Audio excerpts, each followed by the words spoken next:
Good morning. कैसे हैं आप सब? उम्मीद है आप लोग ठीक होंगे। आज से हमारा एक नया टॉपिक शुरू हो रहा है, सेल, जिसको हम लोग हिंदी में बोलते हैं कोशिका। कोशिका को आप सिंपली समझ सकते हो एक छोटा सा घर।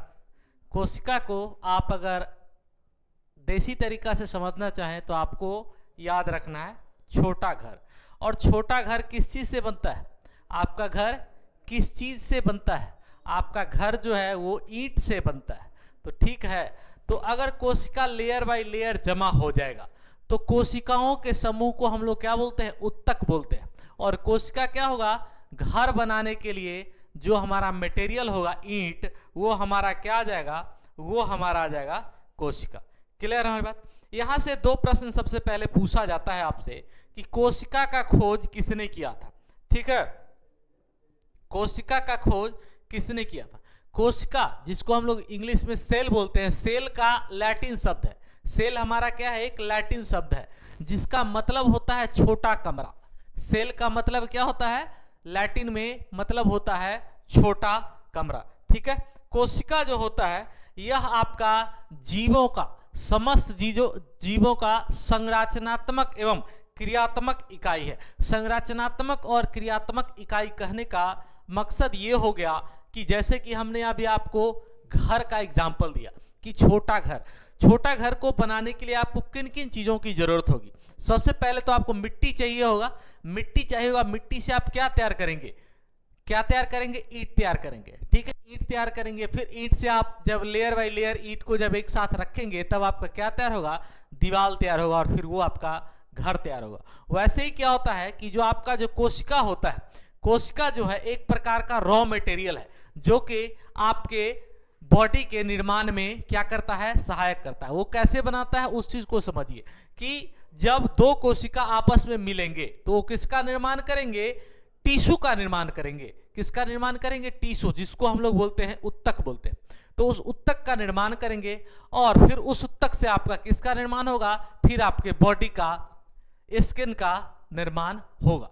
क्लियर है हमारी बात? अच्छा, अगर आगे हम लोग देखें तो आपको याद रखना है कि जिस प्रकार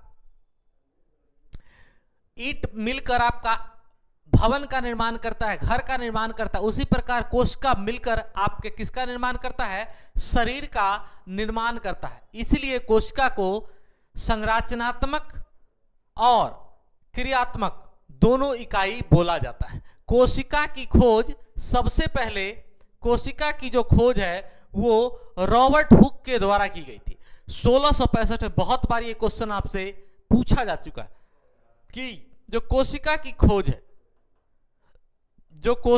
खोज है वो सबसे पहले रॉबर्ट हुक के द्वारा किया गया था 1665 में। 1665 में रॉबर्ट हुक द्वारा कोशिका की खोज की गई थी, परंतु उसे क्या कहा गया था? मृत कोशिका कहा गया था। उसे जो है मृत कोशिका था, वो अपना मृत कोशिका था।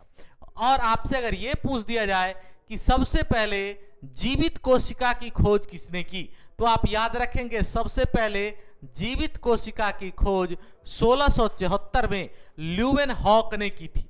ध्यान दीजिएगा हमारी बातों को कि सर्वप्रथम अगर आपसे मृत कोशिका पूछा जाएगा, कि सर्वप्रथम अगर आपसे मृत कोशिका के बारे में पूछा जाए कि मृत कोशिका की खोज किसने की थी, आप याद रखेंगे मृत कोशिका 1665 में ल्यूवेनहॉक की जगह रॉबर्ट हुक द्वारा खोजा गया।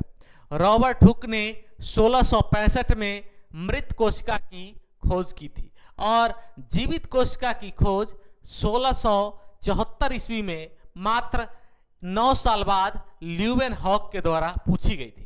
तो आपको यह ध्यान देना है कि अगर आपसे यह पूछे कि कोशिका की खोज किसने की, आपको आंख मूंद के रॉबर्ट हुक मार देना है। लेकिन अगर आपसे मृत कोशिका पूछेगा फिर भी रॉबर्ट हुक ही मारना है। लेकिन अगर आपसे जीवित कोशिका पूछा जाएगा तो आपको याद रखना है कि ल्यूवेनहॉक ने की थी। ल्यूवेनहॉक ने एक और चीज की खोज की थी। यहां से प्रश्न बनता है कि ल्यूवेनहॉक के द्वारा एक और चीज खोजा गया था। कौन सा? जीवाणु का फादर ऑफ बैक्टीरियोलॉजी, जीवाणु का पिता ल्यूवेनहॉक को कहा जाता है। चलिए आइए नेक्स्ट देखते हैं। फादर ऑफ बैक्टीरियोलॉजी किसको कहा जाता है? आपका फादर ऑफ बैक्टीरियोलॉजी हम लोग ल्यूवेनहॉक को कहते हैं, ल्यूवेनहॉक को कहते हैं। इन्होंने जीवित कोशिका का खोज किया था, जीवित कोशिका का खोज किया था। कोशिका का सिद्धांत स्लाइडन और स्वान ने दिया था। कोशिका का जो सिद्धांत है वो स्लाइडन और स्वान ने दिया था। कोशिका का सिद्धांत स्लाइडन और स्वान ने आपको दिया था। और सबसे छोटी कोशिका किसकी होती है? माइक्रोप्लाज्मा की। बहुत ही इंपॉर्टेंट चीज है, यहां से प्रश्न आता है कि सबसे छोटी कोशिका पूछेगा, याद रखिएगा, आपका आंसर होगा माइक्रोप्लाज्मा। और सबसे बड़ी कोशिका अगर आपसे पूछा जाएगा तो आपको याद रखना है, इसका आंसर होगा शुतुरमुर्ग का अंडा। इसका आंसर क्या हो जाएगा? शुतुरमुर्ग का अंडा। क्लियर है हमारी बात? आइए नेक्स्ट देखते हैं कि कोशिका के अंग। हम लोग अब आते हैं कि हमने कोशिका के बारे में बेसिक सा कुछ चीज देखा। अब हम लोग पढ़ते हैं कोशिका के अंग। कोशिकांग की हम लोग चर्चा करते हैं। हम लोग किसका चर्चा करते हैं? कोशिकांग की चर्चा करते हैं। उससे पहले आपको ये याद रखना है कि कोशिका की आकृति और आकार के बारे में कुछ जो पॉइंट्स हैं उसको आप लोगों को याद रखना है। कोशिका का आकार विभिन्न प्रकार का हो सकता है। कोशिका का जो आकार हो सकता है वो आपका विभिन्न प्रकार का कोशिका का आकार हो सकता है। ठीक है, सामान्यतः कोशिका जो होता है वो गोल या लंबा होता है। सामान्यतः कोशिका जो होगा आपका या तो वो गोल होगा या फिर लंबा होगा। क्लियर है? परंतु कुछ कोशिकाएं जो होती है वो नुकीली भी होती है। सामान्यतः कोशिका का आकार जो होता है गोल या लंबा होता है, लेकिन कुछ कोशिका जो होता है वो आपका नुकीला भी होता है। क्लियर है? ठीक है। कोशिका जो विभिन्नता होती है, कोशिका की विभिन्नता उसके कार्य के आधार पर होती है। कोशिका विभिन्न प्रकार का होता है, वह किसके आधार पर होता है? आपका कार्य के आधार पर पाई जाती है। कुछ स्थितियों में कोशिका को हम लोग, कुछ स्थिति में जो आपका कोशिका होता है वो स्थिर होता है, और कुछ स्थिति में जो आपका कोशिका होगा वो आपका जो होगा वो क्या हो जाएगा? वो स्थिर नहीं होता है। जैसे का एग्जांपल समझिए, तंत्रिका तंत्र की कोशिका स्थिर कोशिका है, उसमें विभाजन नहीं होता है। लेकिन जो आपका लीवर का कोशिका है, यकृत का कोशिका, उसमें विभाजन सबसे ज्यादा होता है। किसके कारण होता है? सेंट्रोसोम के कारण होता है। उसकी भी चर्चा अभी हम लोग करेंगे। ठीक है। उसके बाद अगर बात किया जाए कि जीवों में कोशिका की संख्या कितनी होती है, जीवों में कोशिका की संख्या कितनी होती है, ठीक है, तो याद रखेंगे जो हमारा जीवों का कोशिका है, जीवों में जो कोशिका है वो याद रखिएगा कि एक कोशिका संपूर्ण जीव में हो सकती है, क्योंकि इसे अगर जीवों में एक ही प्रकार का कोशिका है, अगर जीवों में एक ही प्रकार की कोशिका है तो उसे हम लोग यूनिसेलुलर बोलेंगे। अगर जीवों में एक ही प्रकार की कोशिका पाई जाती है तो उसे हम लोग यूनिसेलुलर बोलेंगे। उसे हम लोग क्या बोलेंगे?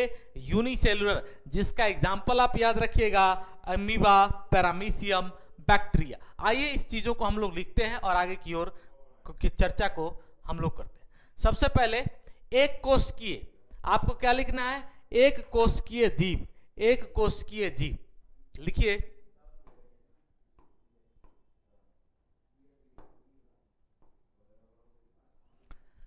एक कोशिकीय जीव।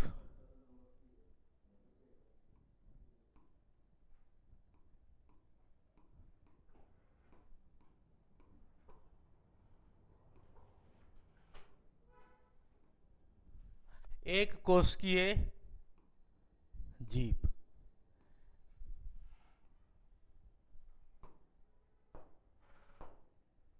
एक कोशिकीय जीव में लिखिए कि जिस जीव में, जो जीव एक ही प्रकार की कोशिकाओं से बना होगा, जो जीव आपका एक ही प्रकार की को एक कोशिका, अगर एक कोशिका स्वयं में ही संपूर्ण जीव हो सकती है, जैसे एक कोशिकीय जीव का, एक जीव अगर एक ही प्रकार की कोशिकाओं का बना है, अगर वैसे जीव जो एक ही प्रकार की कोशिकाओं से बने हैं, वैसे जीव,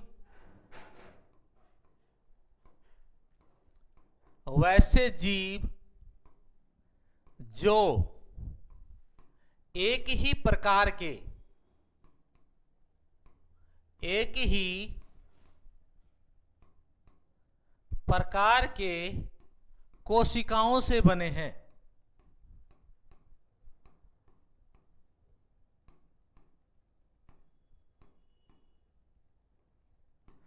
कोशिकाओं से, वैसे जीव जो एक ही प्रकार की कोशिकाओं से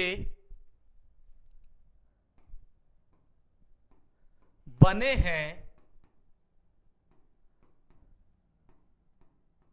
उन्हें एक कोशिकीय यूनिसेलुलर कहा जाता है, उन्हें एक कोशिकीय जीव कहा जाता है।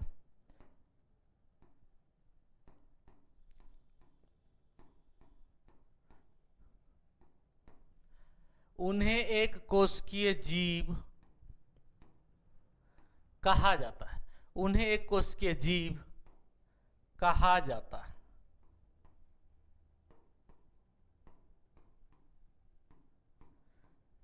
ठीक है, एग्जाम्पल इसका याद रखिएगा, अमीबा,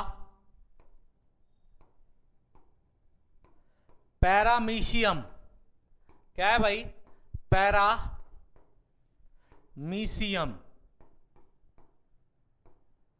पैरामीशियम। उसके बाद आप लोग याद रखिएगा अमीबा, पैरामीशियम। उसके बाद आपको याद रखना है बैक्टीरिया, जीवाणु, अमीबा, पैरामीशियम और जीवाणु। जीवाणु ये आपके क्या है, ये आपके एक कोशिकीय जीव है। और दूसरा होता है आपका बहुकोशिकीय। दूसरा कौन सा होता है आपका, मल्टी सेलुलर, जिसका उदाहरण आप लोग याद रखिएगा कि जीवों, अगर जीवों में एक से अधिक कोशिकाओं से मिलकर अगर जीवों का निर्माण हुआ है तो उसे हम लोग बहुकोशिकीय जीव कहते हैं। ठीक है, बहुकोशिकीय जीव, बहुकोशिकीय,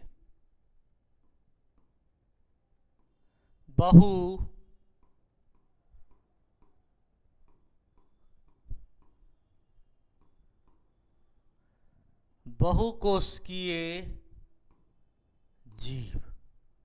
ठीक है, मल्टी सेलुलर, ठीक है ना। इसमें आपको यह लिखना है कि अगर जीवों का निर्माण एक से अधिक कोशिका से मिलकर एक प्रकार से अधिक,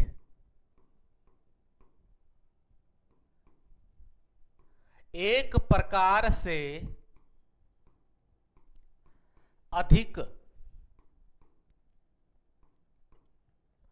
कोशिकाओं से मिलकर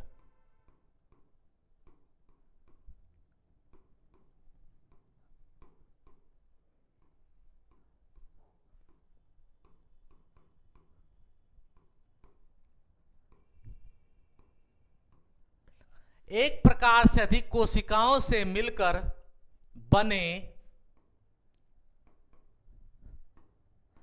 जीवों को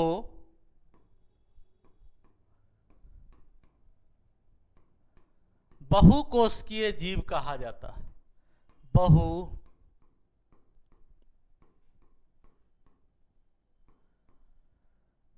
बहुकोशिकीय जीव कहा जाता है।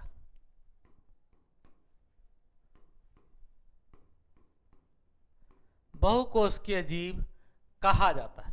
ठीक है, एक प्रकार से अधिक कोशिकाओं से मिलकर बने जीवों को बहुकोशिकीय जीव कहा जाता है, जिसका आपको एग्जाम्पल याद रखना है पादप, जंतु, कवक। कवक, पादप, जंतु, एग्जाम्पल में याद रखिएगा। एग्जाम्पल में आपको याद रखना है कवक, पादप, जंतु। ठीक है, ये सब बहुकोशिकीय जीव हैं। ठीक है, अगर आपसे यहां से एक प्रश्न एग्जामिनर पूछ ले, कोई कवक का एग्जाम्पल दे देगा और वो पूछेगा आपसे कि वो एक कोशिकीय जीव है, क्या वो बहुकोशिकीय जीव है, तो क्या आप इसका आंसर नहीं कर सकते? क्या आप इसका आंसर नहीं कर सकते? आपको याद रखना है कि इसका आंसर होगा आपका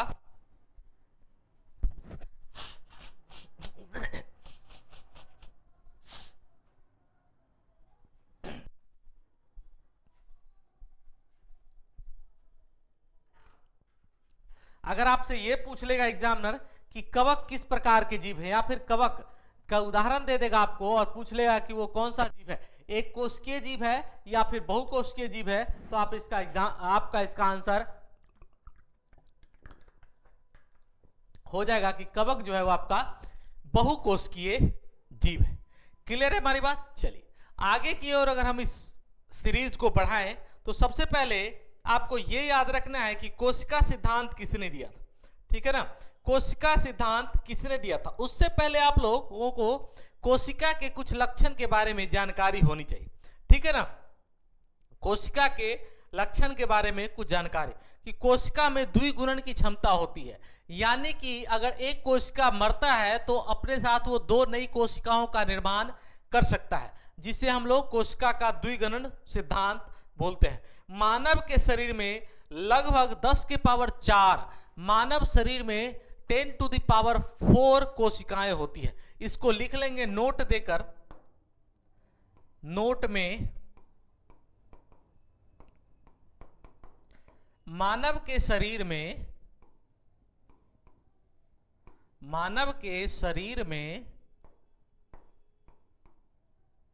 लगभग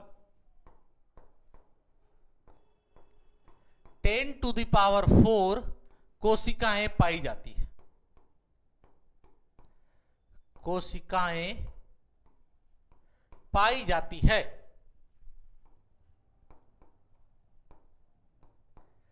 पाई जाती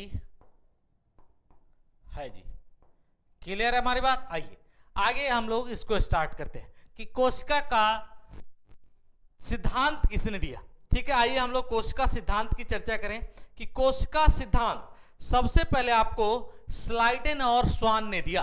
कोशिका का जो सिद्धांत है सबसे पहले आपको स्लाइडेन और स्वान ने दिया, और स्लाइडेन और स्वान ने क्या कहा इस चीज के बारे में आपको जानकारी रखना है। इस कोशिका सिद्धांत पे इन्होंने क्या कहा था कि जो सभी जंतु और पौधे जो होते हैं कोशिका से बने होते हैं। कोशिका सिद्धांत स्लाइडेन और स्वान ने दिया, और उन्होंने क्या कहा था कि सभी जंतु और पादप जो बने होते हैं वो कोशिकाओं के बने होते हैं, और ये जीवन का आधारीय इकाई है, जीवन का आपका मूलभूत इकाई है। ये दो चीजें स्लाइडेन और स्वान ने कहा था। इन्होंने क्या कहा था कि जो आपका कोशिका है वो जीवन का आधारीय इकाई है, और सभी जीव और पादप जो होते हैं वो कोशिकाओं से मिलकर बने होते हैं।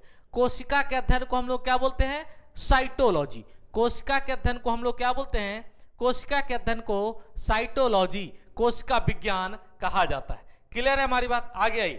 उसके बाद अगर हम लोग बात किया जाए कि कोशिका सिद्धांत के अनुसार आपको कुछ चीजें याद रखनी है, जैसे कि कोशिका जो है जीवन का संरचनात्मक एवं क्रियात्मक इकाई है।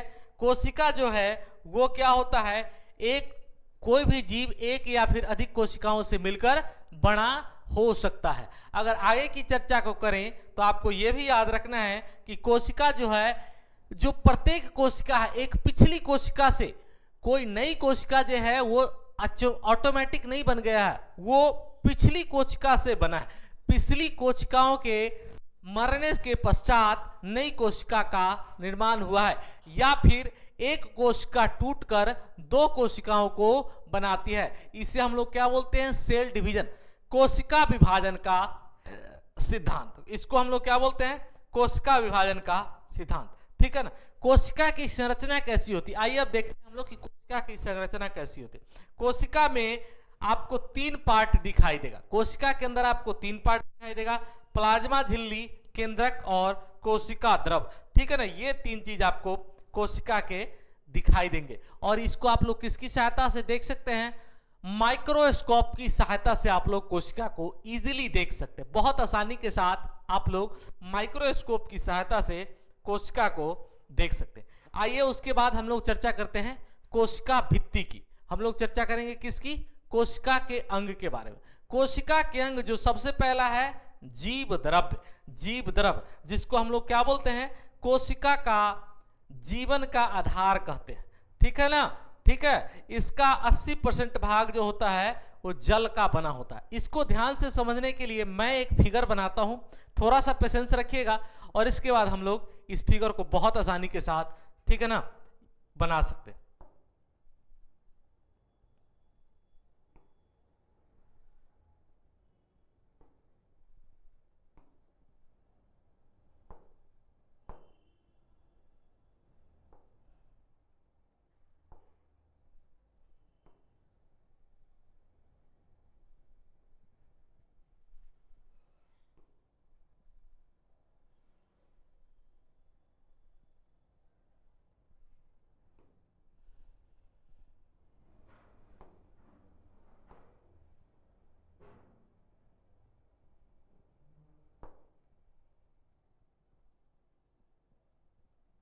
आइए,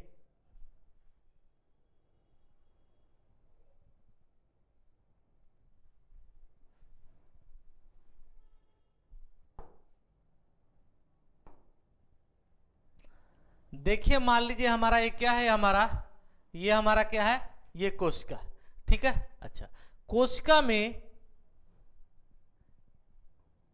एक सेकंड,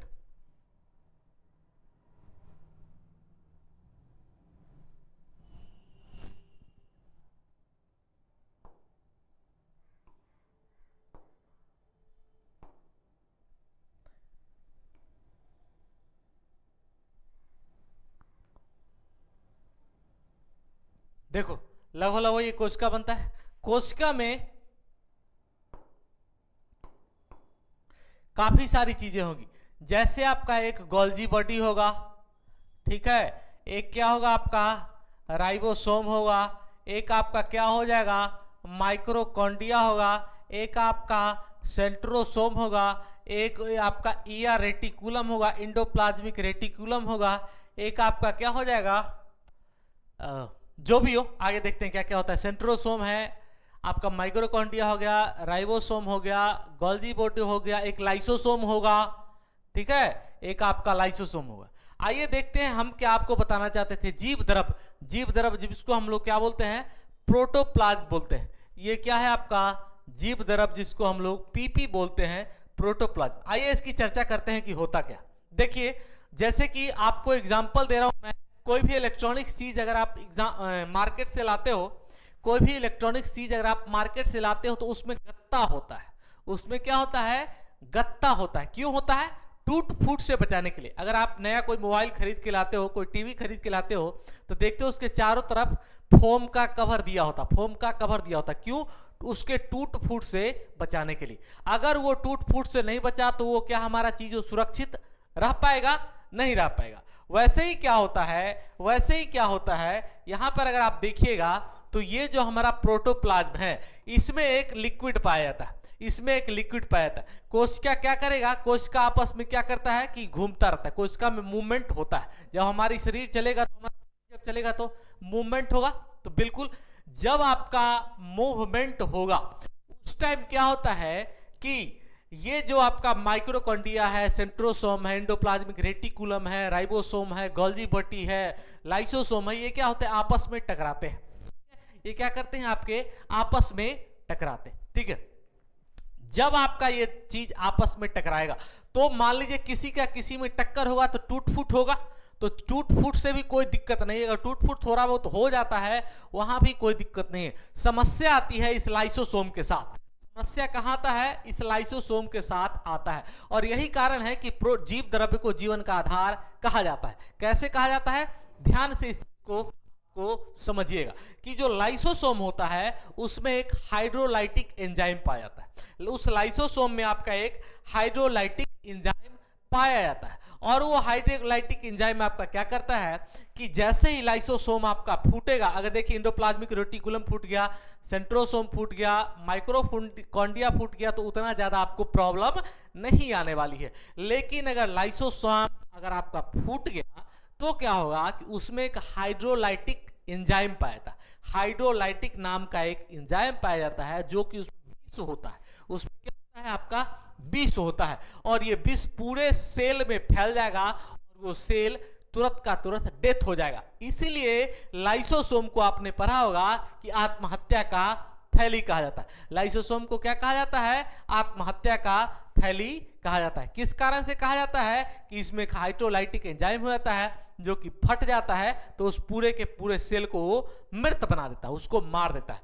तो इसको टक्कर से बचाने के लिए, इसी टक्कर से बचाने के लिए हम लोग इसमें क्या देते हैं, इसमें हम लोग मानव के इसमें आपका ये पाया जाता है, क्या पाया जाता है, आपका प्रोटोप्लाज्म पाया जाता है, जिसको हम लोग जीव द्रव्य बोलते हैं। इसको क्या बोलते हैं हम लोग, जीव द्रव्य बोलते हैं। बीच में आपका न्यूक्लियस होगा, ठीक है, इसको हम लोग क्या बोलते हैं, इसको हम लोग जीव द्रव्य बोलते हैं। और ये क्या करता है कि टक्कर से बचाता है, और टक्कर के बचाने के साथ साथ ये क्या करेगा, टूट फूट से ही बचाएगा। ये क्या करेगा, टक्कर से बचाने के साथ साथ आपके टूट फूट से भी बचाता है।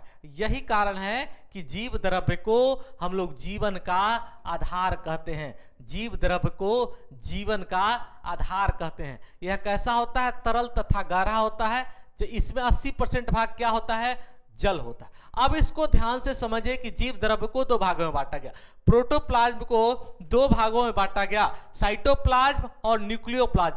प्रोटोप्लाज्म को दो भागों में बांटा गया, कोशिका द्रव और केंद्रिका द्रव। इसको ध्यान से समझने की जरूरत है। आइए देखिए, जो हमारा ये प्रोटोप्लाज्म है, जो हमारा ये प्रोटोप्लाज्म है, जीव द्रव है, वो जीव द्रव अगर इसके अंदर पाया जा रहा है, इसके अंदर पाया जा रहा है, इस कोशिका के अंदर पाया जा रहा है, इस कोशिका के अगर चारों तरफ जीव द्रव जो पाया जा रहा है, इस कोशिका के अंदर जो आपका जीव द्रव्य पाया जा रहा है, उसको हम लोग कोशिका द्रव्य बोलेंगे। और जौन सा जीव द्रव्य आपका इस न्यूक्लियस के अंदर पाया जाएगा, इस केंद्रिका के अंदर पाए जाने वाले, इस न्यूक्लियस के अंदर पाए जाने वाले द्रव्य, जीव द्रव्य को हम लोग क्या बोलते हैं? केंद्रिका द्रव्य बोलेंगे। और कोशिका के अंदर पाए जाने वाले जीव द्रव्य कोशिका द्रव्य बोलेंगे। ठीक है, आइए लिख लेते हैं यहां पर इसको कि कोशिका के अंदर पाए जाने वाले,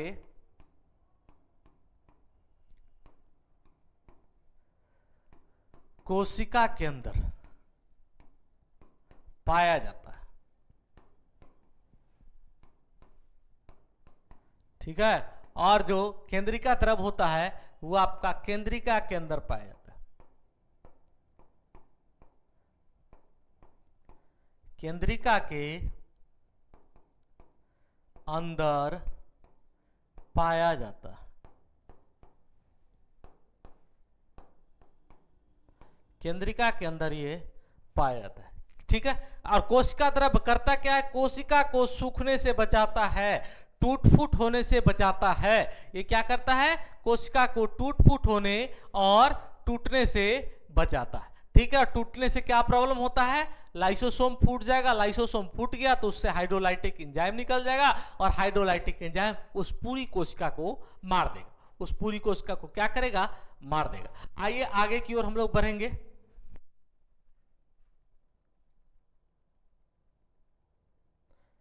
अब देखते हैं हम लोग कोशिका भित्ति की बात करते हैं। कोशिका भित्ति की हम लोग अगर चर्चा करें तो जो कोशिका भित्ति होता है, हम लोग ये क्या पढ़ रहे हैं? कोशिका के अंग के बारे में हम लोग चर्चा कर रहे हैं। हम लोग किसकी चर्चा कर रहे हैं? कोशिका के अंग के बारे में हम लोग चर्चा कर रहे हैं। तो हम लोगों ने देखा जीव द्रव्य को देखा, अब हम लोग देखते हैं कोशिका द्रव्य के बारे में, कोशिका भित्ति के बारे में।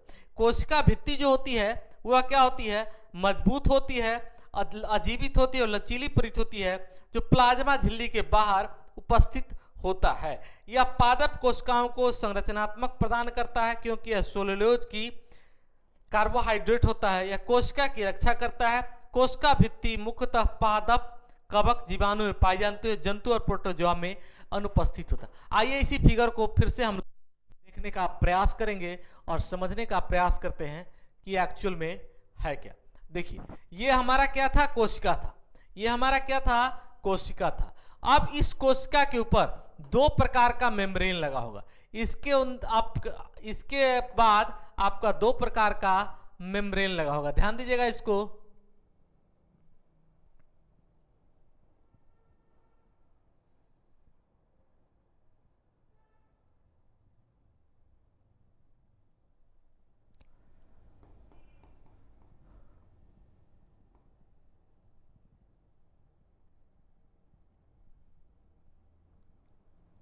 देखिए, ये हो गया। दूसरा बना लीजिए आप इसको।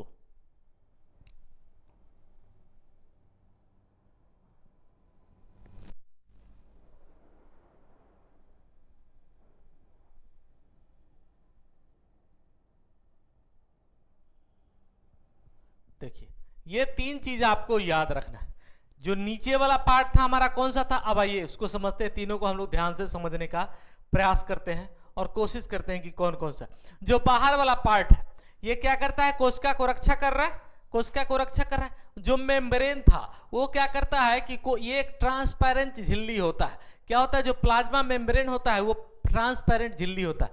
और ये क्या करता है? कोशिका के अंदर जो चीज का रिक्वायरमेंट है उसको अंदर आने देगा, और बाकी चीजों को ये क्या करता है? बाहर की ओर फेंक देता है। ये क्या करता है? बाहर की ओर फेंक देता है। क्लियर है हमारी बात? ये हमारा क्या हो गया, सेल वॉल हो गया, इसको लिख लीजिए सेल वॉल।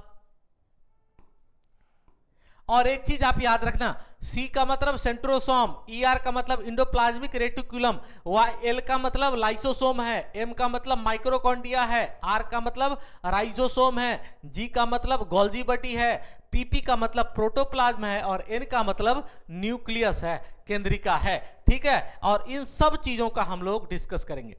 प्रोटोप्लाज्म हमने डिस्कस कर लिया, सेल वॉल हमने डिस्कस कर लिया, सेल मेम्ब्रेन भी हमने डिस्कस कर लिया है। ठीक है, अब आइए आगे की चर्चा को हम लोग देखते हैं कि उसके बाद हम लोगों को क्या देखना है। सेल मेम्ब्रेन भी हमने देखा, यह जंतु तथा पादप दोनों में पाया जाता है, जंतु तथा पादप में दोनों।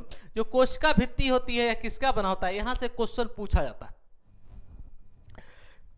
जो कोशिका भित्ति होता है वह किसका बना होता है, सेलुलोज का बना होता है। यह किसमें पाया जाता है, यह केवल पादप में पाया जाता है। कोशिका भित्ति केवल आपका पादप में पाया जाता है, और यह पेड़ पौधों को क्या करता है, सुरक्षा देने का काम करता है। यह पेड़ पौधों को सुरक्षा प्रदान करता है। जीवाणु एक पादप होता है जिसकी कोशिका भित्ति पेप्टिडोग्लाइकेन का होता है। ध्यान से सुनिएगा हमारी बात को, हमने क्या कहा, जो कोशिका भित्ति होता है वह सेलुलोज का बना होता है। यह केवल पादपों में पाया जाता है। यह पेड़ पौधों को क्या करता है, सुरक्षा देता है। जीवाणु क्या होता है, एक पादप होता है जिसकी कोशिका भित्ति पेप्टिडोग्लाइकेन का होता है। कवक की कोशिका भित्ति जो होती है वो काइटिन की बनी होती है। ठीक है, अब आइए हम लोग चर्चा करते हैं। आपसे पूछेगा कि जीवाणु का कोशिका भित्ति किसका बना होता है, तो पेप्टिडोग्लाइकेन या फिर ग्लाइकेन का बना होगा। और कवक की कोशिका भित्ति आपकी काइटिन की बनी होती है। जीवाणु अपना भोजन ग्लाइकोजेन के रूप में संचित करता है, कवक अपना भोजन जो है ग्लाइकोजेन के रूप में संचित करता है, शैवाल अपना भोजन स्टार्च के रूप में संचित करता है। आगे आइए देखिए कोशिका झिल्ली के बारे में। जो कोशिका झिल्ली है यह दोनों में पाया जाता है, जंतु तथा पादप दोनों में आपका कोशिका झिल्ली पाया जाता है। यह कोशिका के अंदर आने वाले पदार्थ का नियंत्रण करता है, यह अर्धपारगम्य होता है। आइए इन चीजों को हम लोग एक बार फिर से समझते हैं कि कोशिका भित्ति, हमने बताया कि कोशिका भित्ति जो होगा वो सेलुलोज का बना होगा। यह पेड़ पौधों को क्या करता है, सेफ्टी देने का काम करेगा। यह पादप होता है जिसकी कोशिका भित्ति पेप्टिडोग्लाइकेन की बनी होगी, और कवक की कोशिका भित्ति काइटिन की बनी होती है। और अगर कोशिका झिल्ली का बात किया जाए, सेल मेम्ब्रेन का बात किया है, तो सेल मेम्ब्रेन दोनों में पाया जाता है, और यह क्या करता है, कोशिका के अंदर पाए जाने वाले पदार्थ का नियंत्रण करता है, और यह ट्रांसपेरेंट होता है। इसको समझिए इस फिगर के थ्रू। ये हमारा क्या था, सेल वॉल। ये क्या करेगा, सभी को सुरक्षा देने का कार्य करेगा। कोशिका भित्ति क्या करेगा, कोशिका को सुरक्षा देने का कार्य करेगा। बीच में जो स्प्रिंग टाइप का आप देख पा रहे हो, बीच में जो आप स्प्रिंग टाइप का देख पा रहे हैं, वो क्या है, आपका सेल मेम्ब्रेन। यह क्या होता है, सेमी ट्रांसपेरेंट होता है, अर्धपारगम्य होता है। यह क्या करता है कि इसमें जो कोशिका के अंदर आने वाली चीजों को सोखता है और जाने वाली चीजों को बाहर फेंक देता है। ठीक है, ये क्या करता है, ये क्या करता है, ये आपको कोशिका को सूखने से भी बचाता है। क्लियर है हमारी बात? आइए नेक्स्ट देखा जाए। नेक्स्ट है हमारा माइक्रोकॉन्ड्रिया। ये हमारा क्या है, माइक्रोकॉन्ड्रिया। आइए इसी फिगर पर, आपको इस फिगर को हमेशा देखना है। अब माइक्रोकॉन्ड्रिया की चर्चा करेंगे कि माइक्रोकॉन्ड्रिया में होता क्या क्या है। आइए देखिए, सबसे पहले माइक्रोकॉन्ड्रिया के बारे में अगर देखा जाए तो सबसे पहले माइक्रोकॉन्ड्रिया का खोज आपसे पूछा जाता है कि माइक्रोकॉन्ड्रिया की खोज किसने की थी। आपको याद रखना है कि इसकी खोज जो है वो ऑल्टमन ने की थी।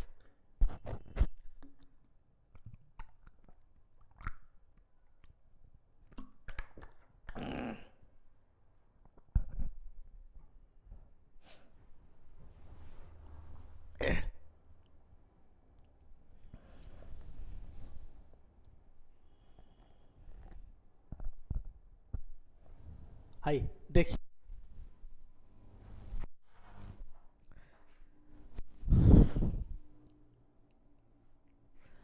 माइक्रोकॉन्ड्रिया की खोज ऑल्टमैन ने की थी। माइक्रोकॉन्ड्रिया की खोज किसने की थी? ऑल्टमैन ने की थी। यहां पर ऑक्सी शोषण होता है। ऑक्सी लिख लीजिए, ऑक्सी लिखा हुआ है, इसको काट के आप लोग ऑक्सी लिख लीजिएगा, ठीक है।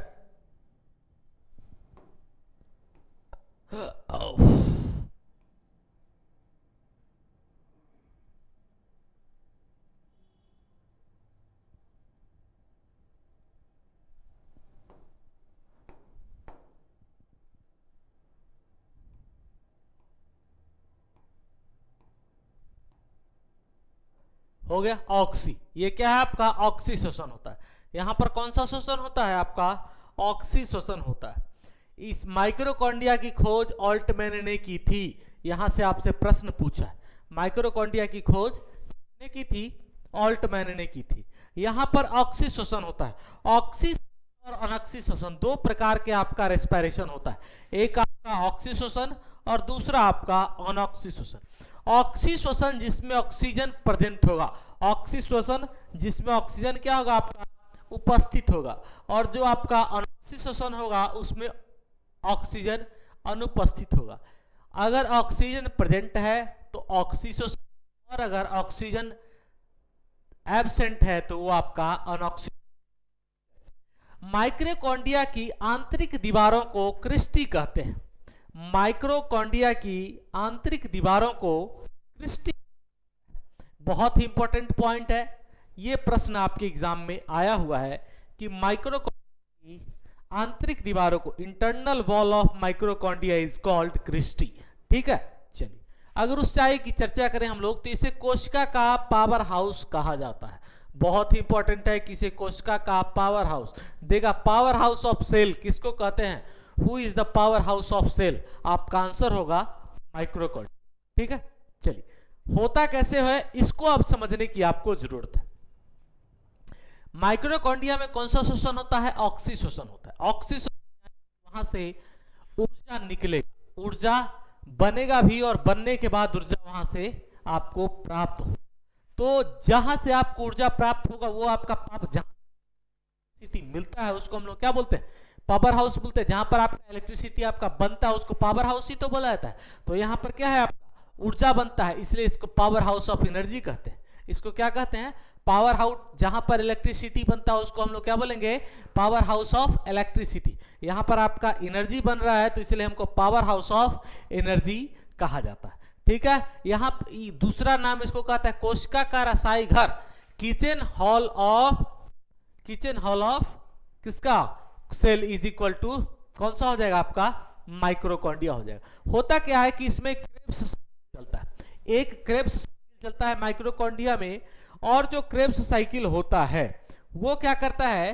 क्रेब्स साइकिल जो एटीपी पर अणु को तोड़ देता है, एटीपी पर क्या करता है? उस अणु को तोड़ देता है। एटीपी का फुल फॉर्म होता है एडिनिन ट्राइफॉस्फेट। एटीपी का फुल फॉर्म याद रखेंगे, एडिनिन ट्राइफॉस्फेट। इस पर ये क्या करता है? अणुओं को तोड़कर ग्लूकोज का निर्माण करता है। ये क्या करता है? ग्लूकोज का निर्माण करता है। और ग्लूकोज से आपको क्या मिलता है? कोशिका को ऊर्जा मिलती है, और जब ऊर्जा मिलेगी तो हमको भी ऊर्जा मिल जाएगा, ठीक है। और क्या होता है कि जो आपका, इसीलिए कोशिका को आपको माइक्रोकॉन्ड्रिया को कहा जाता है। तो क्रेब्स साइकिल नाम क्यों पड़ा? यहां से भी एक आपसे पूछा गया है कि क्रेब्स साइकिल नाम क्यों पड़ा। याद रखिएगा कि जो ये साइकिल, जो माइक्रोकॉन्ड्रिया में जो एनर्जी साइकिल है, माइक्रोकॉन्ड्रिया आपका एनर्जी साइकिल है, उसकी खोज क्रेब्स नाम महान व्यक्ति ने की थी। माइक्रोकॉन्ड्रिया में एनर्जी साइकिल की खोज क्रेब्स नामक एक व्यक्ति ने की थी, जिसके नाम पर इसका नामकरण हुआ क्रेब्स साइकिल। इसका नामकरण क्या हुआ? क्रेब्स साइकिल आपका नामकरण हुआ। क्लियर है हमारी बात? आइए आगे देखते हैं कि माइक्रोकॉन्ड्रिया के बाद आपका क्या है।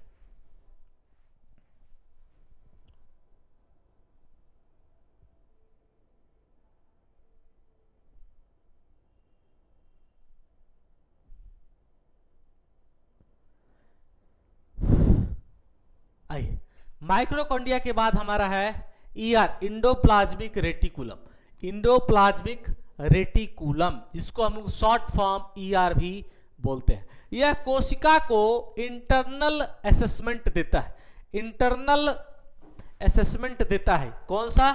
यह कोशिका के आंतरिक सहायता प्रदान करता है और कोशिका का कंकाल भी कहा जाता है। कंकाल करता क्या है कि मान लीजिए के शरीर में हड्डी नहीं होता, मान लीजिए अगर शरीर में हड्डी नहीं होता तो क्या आप मूवमेंट कर सकते थे? चाहे आप में कितना भी मांस हो जाए, अगर हड्डी जिसमें नहीं होगा, क्या आप चल सकते हो?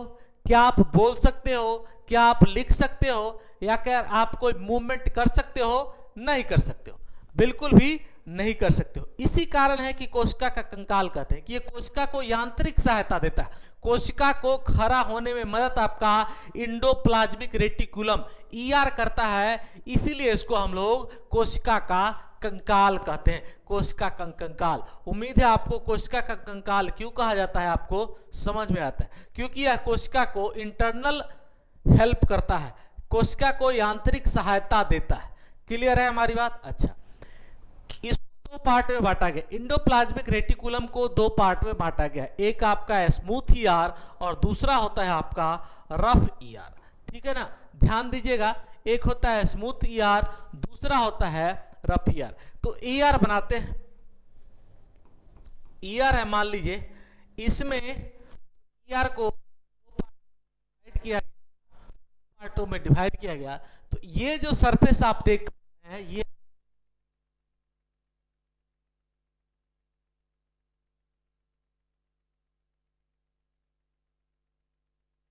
और ये वाला जो सरफेस है, ये वाला ये वाला ये वाला ये वाला ये वाला, ये आप अब एक चीज समझिएगा, यहां पर ये चीज प्लेन और रफ के बारे में एक चीज आपको समझना है कि जो भी प्लेन सरफेस होगा, जो भी प्लेन सरफेस होगा उस पे क्या चलना संभव है? मान लीजिए जहां पर फ्रिक्शन नहीं है, क्या वहां पे चलना संभव है? बिल्कुल भी संभव नहीं है। वही होता है रेटिकुलम में जो प्लेन सरफेस है उस पे किसी भी प्रकार का क्रिया नहीं होता है, उस पे किसी भी प्रकार का जो है आपका क्रिया नहीं होता है, और इसलिए इस पर क्या होता है, किसी भी चीज का निर्माण नहीं होता है। और जो रफ ईआर है, रफ ईआर पर क्या होता है, क्या होता है रफ ईआर पर? राइबोसोम होता है। रफ ईआर पर आपका क्या होता है? राइबोसोम होता है, और इसी राइबोसोम पर प्रोटीन का निर्माण होता है। इसी इंडोप्लाज्मिक रेटिकुलम के अंदर एक रफ ईआर होता है, क्या पाया जाता है? राइबोसोम पाया जाता है, और आपका प्रोटीन का निर्माण हो जाता है। इसलिए क्वेश्चन आपको ये देगा कि रफ ईआर किस में आपका होगा, आपको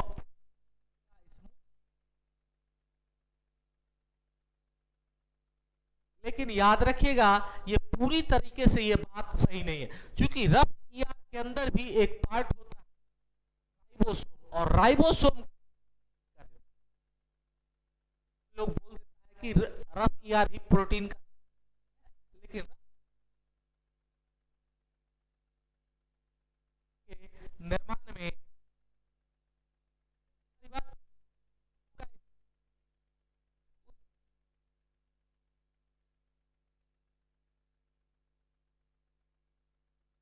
आपका कार्बोहाइड्रेट का निर्माण होता है। तो ध्यान दीजिएगा हमारी बात से, आपसे याद रखना है कि रफ प्रोटीन हाइड्रेट प्लस का निर्माण होता है। ध्यान से इस चीज को आपको याद रखना है, और यहाँ से आने की हमेशा बनी रहती है।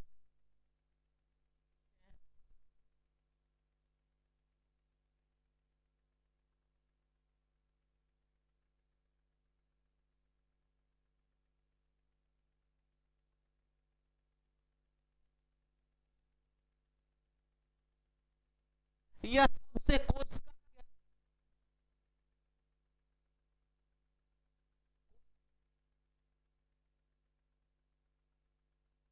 याद रख